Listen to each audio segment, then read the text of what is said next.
Seterusnya tuan-tuan para hadirin dan hadirat yang saya kasihi sekalian.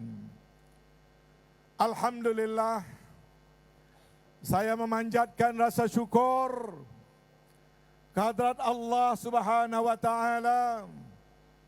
Pada malam ini saya dapat bersama-sama dengan tuan-tuan dalam satu detik yang bersejarah bagi diri saya. Dan izinkan saya untuk merakamkan ucapan penghargaan dan terima kasih kepada pengurusi Perikatan Nasional dan juga kepada Presiden Parti PAS yang telah pada hari ini menerima permohonan saya untuk menjadi ahli Perikatan Nasional dan juga ahli Parti Islam se-Malaysia. Saya pohon maaf kepada Tan Sri Muhyiddin dan Datuk Guru Haji Hadi kerana saya tidak pernah berjumpa mereka berdua. Saya tidak pernah duduk dan berbincang soal politik saya. Saya tidak dipengaruhi oleh sesiapa. Saya berfikir dengan panjang lagi mendalam. Sehinggalah tiba tanggal 1 Rajab, sewaktu saya berada di Tanah Suci Makkah. Saya merasakan sampai masanya untuk saya membuat satu keputusan dari hati yang luhur, berasaskan pengalaman yang saya lalui, berasaskan kepada apa yang saya ketahui dan saya lihat. Sebagai seorang ahli politik yang 50 tahun berjuang dalam UMNO, 35 tahun sebagai ketua UMNO bahagian tanpa bertanding, 28 tahun sebagai ahli Majlis Tertinggi, tanpa bertemu Tan Sri Muhyiddin, tanpa bertemu sehingga malam ini dengan Togu Haji Hadi.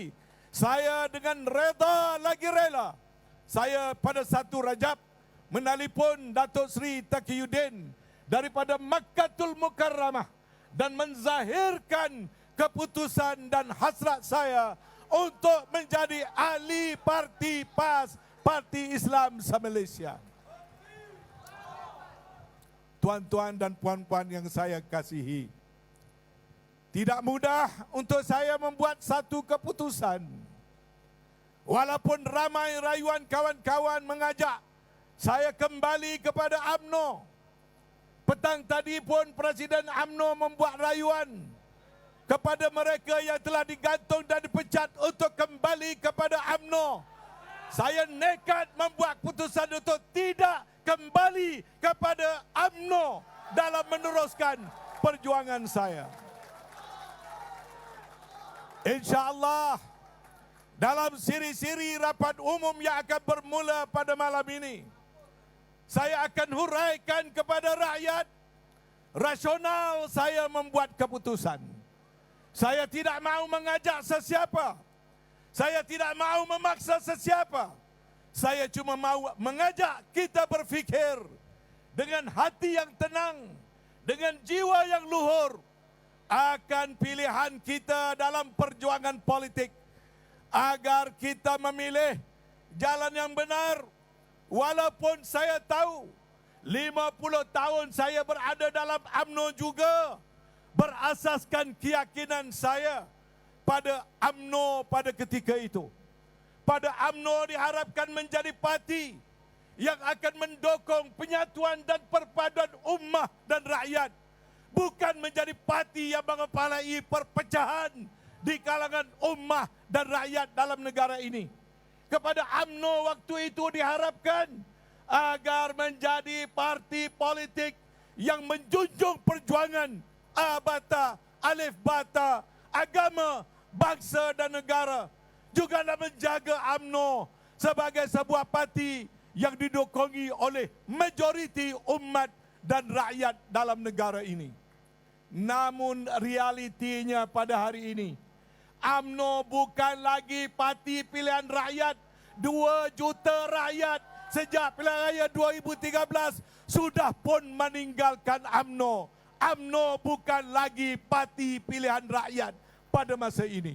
UMNO bukan lagi parti yang mengutamakan perpaduan rakyat. UMNO bukan lagi parti yang nak menjaga kepentingan agama, bangsa dan negara. Dia telah bertukar menjadi satu parti menjaga kepentingan individu, menjaga kepentingan kelompok dan puak, dan sekarang ini sibuk menjaga dan menjadi tukang sapu kepada parti DAP semata-mata. Atas sebab itu, tiada sebab untuk saya menghabiskan sisa-sisa usia saya.